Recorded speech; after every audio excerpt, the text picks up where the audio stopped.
મિત્રો નમસ્કાર, વંદે માતરમ. ફરી એકવાર ઘણા સમય પછી દર સોમવારની અનોખી વાત આજથી શરૂ કરી રહ્યો છું. આજે એકદમ સરળ અને નાની વાતથી શરૂઆત કરશું, જે બાળપણમાં આપણે સૌએ વાંચી છે, નાના હતા ત્યારે એને સમજ્યા છે. હંમેશા બળ કરતાં બુદ્ધિનું વજન વધારે હોય છે. એવું કહેવાય છે કે બળ કામ ના આવે, બુદ્ધિ કામ આવે. એમ આપણે જોયેલું છે અફઝલ ખાનને, જે રીતે શિવાજી મહારાજ નાના કદના હતા છતાં જે રીતના મારી નાખવામાં આવેલો એમ બુદ્ધિથી.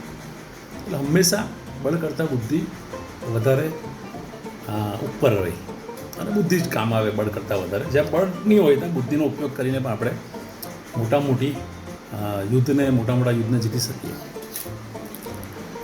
એક જંગલનો રાજા સિંહ બધા પ્રાણીઓને મારે. આપણને ખ્યાલ છે કે બધા પ્રાણીઓને મારે, રોજ ખાય, એટલે બધા પ્રાણીઓ હેરાન પરેશાન થઈ ગયા. કાં તો રોજના 5-5 લોકોને પ્રાણીઓને મારી નાખે છે. એટલે બધા ભેગા થઈને જંગલના રાજા સિંહ પાસે ગયા અને સિંહને કીધું કે રાજાજી, હવે તમે રોજ શિકાર કરો છો બધાનો અડેધડ, અમે તો બધા પૂરા થઈ જશું એકદમ. એની કરતાં એક કામ કરીએ, અમે તમારી પાસે રોજ એક નાનું પ્રાણી, કોઈ પણ એક તમારા ખોરાક ચાલે તમને એટલું તમને મોકલશું. સિંહે કીધું ચાલ ભાઈ, ઓકે, મારે મારવાનું નીકળ્યા, તમે સીધા આવી જવાના મારી પાસે ખોરાક બનીને. એનાથી બીજું રૂડું શું, રોજ એક પ્રાણી બધા લોકો એને મોકલતા રહ્યા. સિંહ ખાતો રહ્યો. એક દિવસ સસલાનો વારો આવ્યો. અને સસલા એટલે ચતુર, આપણને ખબર છે. અને એ સસલાએ બુદ્ધિશાળી પ્રાણી હતું. એટલે એ સસલું સિંહ પાસે ગયું. થોડું મોડું પહોંચ્યું. એટલે સિંહે પૂછ્યું, ભાઈ કેમ મોડો આવ્યો? સસલાએ કીધું, રાજાજી, એક રસ્તામાં મને બીજો સિંહ મળી ગયેલો.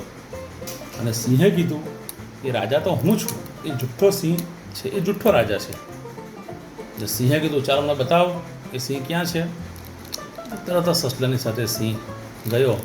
એટલે કૂવા પાસે સસલું સિંહને લઈ ગયું અને સિંહને કીધું કે જુઓ, તમારા કૂવાની અંદર સિંહ સંતાયેલો છે. સિંહે જેવી કૂવામાં નજર કરી એવું એનું પ્રતિબિંબ એને દેખાયું. આ બેવ શું, પોતાને જેવો સિંહ. તરત ભૂસકો માર્યો અંદર પેલા સિંહને પકડવા માટે અને કૂવામાં કૂદી ગયો.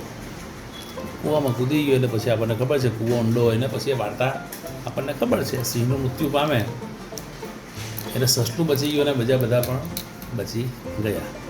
એ વાર્તાનો સાર એવો છે કે બળ મોટું હોય પણ જો કરથી કામ લઈએ, બુદ્ધિથી કામ લઈએ તો ખરેખર આપણે જીતી શકીએ.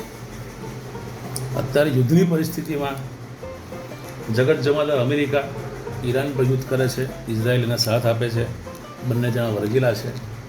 ગત સમયમાં આપણે પણ પાકિસ્તાન સામે યુદ્ધ કરવાનું હતું, 2 દિવસ ચાલ્યું અને પછી યુદ્ધ પોસ્ટપોન થયું, બરાબર ને. પણ આપણને ખબર છે કે આજે 21મી સદી છે, એવા કોઈ યુદ્ધની સદી નથી. આ વિચારોના યુદ્ધની સદી છે. જે વિચારોની સક્ષમ હશે એ જ વ્યક્તિ જીતી શકશે. અને એટલા માટે ભારતે નિર્ણય લીધો કે આપણે યુદ્ધ કરવું નથી. અને અત્યારે ગમે તે સ્થિતિ હોય, ચીન હોય, પાકિસ્તાન હોય, બાંગ્લાદેશ હોય, એ આપણને ઉશ્કેરતા રહેલા છે, છતાં ભારત શાંત છે. અને ભારત એની બીજી બધી વિકાસની વાતો સર કરી રહેલું છે. ત્યારે વિકાસમાં પડ્યું છે, વિદેશ નીતિમાં પડ્યું છે, અંદરનું જે કંઈ કચરો છે તે સાફ કરવામાં પડ્યું છે. એવા બધા ઘણા બધા કામ અત્યારે ચાલુ છે.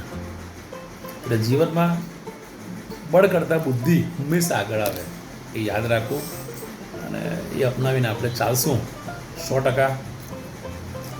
ફરી પાછા આવતા સોમવારે મળીશું એક અનોખી વાત સાથે. ત્યાં સુધી રજા આપજો.